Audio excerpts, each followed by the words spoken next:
it's Denecia with So Well Business, the only channel that provides business and wellness techniques to increase your productivity and improve your work-life balance.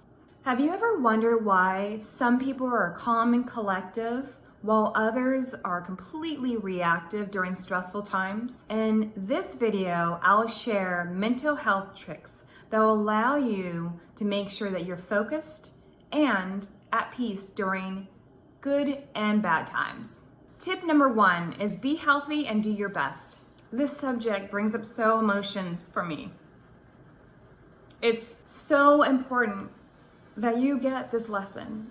It's probably one of the most important things that I've learned in my life so far. And I really want to make sure that you get it. The one thing that's so important is that you feel your best and know that that will translate that you do your best. And it all starts with what you eat and drink. When we eat unhealthy foods, what happens is we have unhealthy thoughts, and that translates into unhealthy actions. When we eat unhealthy foods like things that are high in sodium, high in fat, high in sugar, high with processed chemicals, we feel crappy and we just don't know why.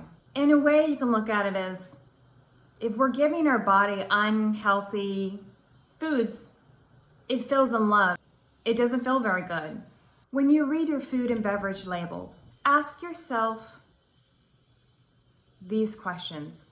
Does these ingredients seem to be natural or artificial and complex? Natural foods don't necessarily mean from the soil. Like natural flavor, for example, all of that means is artificial chemicals that taste like natural. So just be really key with what you're putting inside of your body if you want the most out of your body. The more love that you give your body, the more love your body will give to you, and you'll be more energized and more vibrant. I'm going to share a story with you about my personal experience. So I come from a family that loved food, and the result of that was we had lots of foods that were high in sugar, salt, primarily red meat, a lot of soda. Kool-Aid was a big deal when I was younger. And as a result, at the age of 5 years old, my body gave me a signal that it didn't feel loved. I was diagnosed with asthma. Asthma changed my life, and not for the better. I was dependent on an inhaler. During this time, I also saw my family members suffer from high blood pressure, high cholesterol, cancer, you name it. In other words, they were slaves to the healthcare system. They were dependent on the prescription drugs. I had a choice. Did I want to continue on with that path? Or did I want to create my own? I decided to create my own. I wanted to feel alive. And that's exactly what I did. I asked myself, how do I make this change? Long and behold, literally like 5 minutes after I asked myself that question, the answer was right in front of me. There was a community college brochure, and there was a nutrition class that was starting the next week. I enrolled in that class, and that class changed my life. I learned everything that I need to know about how to get the best out of my body. And what it came down to is making sure that I gave the best to my body. So immediately after that, I started to implement the things that I was learning. I started to eat green leafy vegetables, not in a can. I made sure that I ate lots of fruits, lots of vegetables, cut the dairy, and I started to eat poultry and fish more often.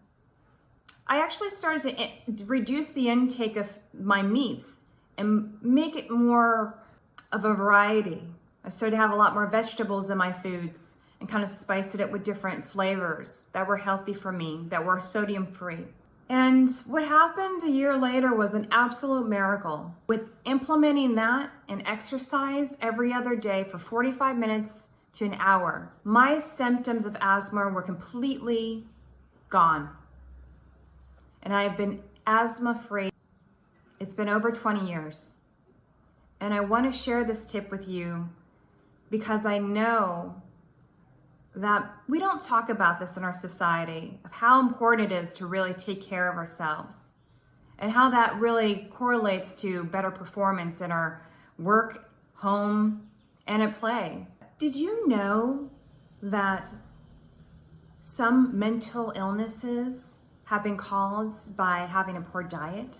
So what are you going to do today to change your life, to feel better, and to get the most out of your time and your performance of your body?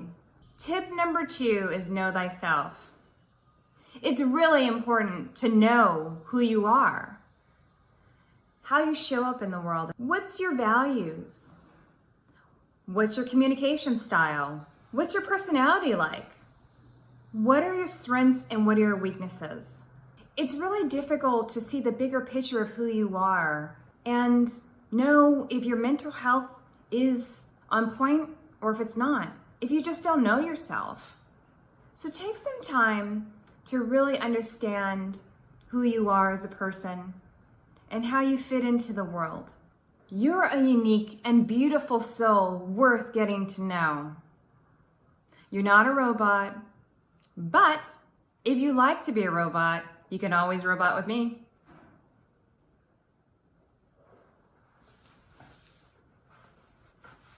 There are so many online resources that will allow you to learn more about who you are. There are many online tools that will allow you to learn more about who you are as a person. Myers-Briggs, 16 Personalities, the 5 Love Languages are great resources, and I believe they also have free online quizzes where you can print out reports of who you are in these areas.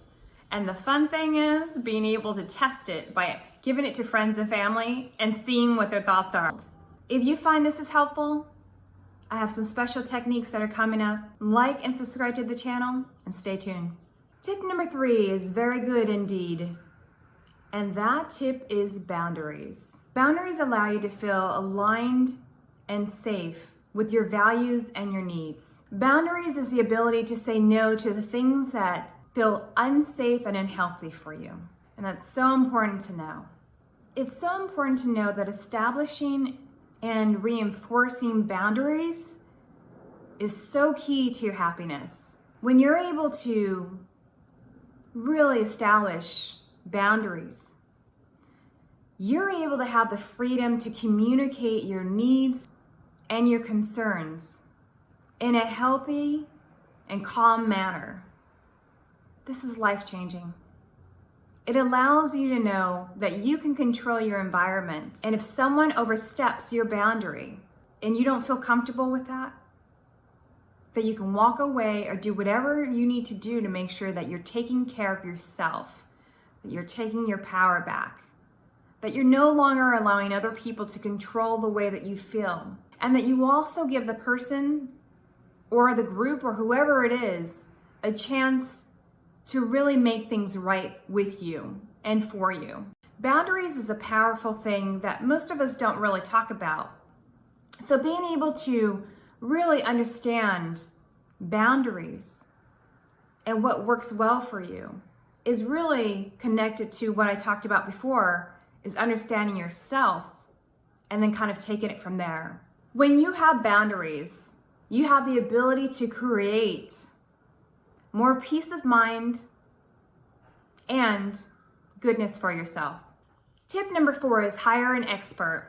Are you tired of getting the results that you don't want when you think that you're doing the right thing?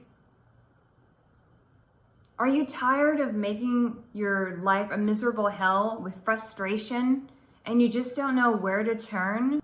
If these answers are yes for you, then it may be time for you to get help from a professional.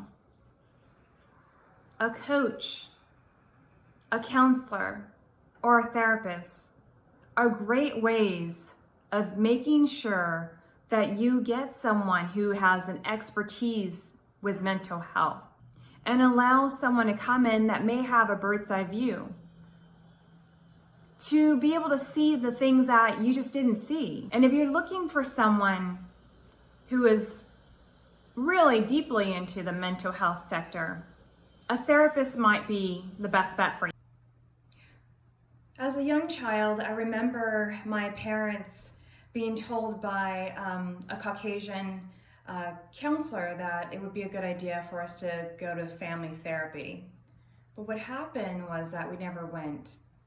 A lot of families in the African American culture, Asian culture, and the Hispanic culture were just not prone to trusting outsiders in our world, especially if they were Caucasian.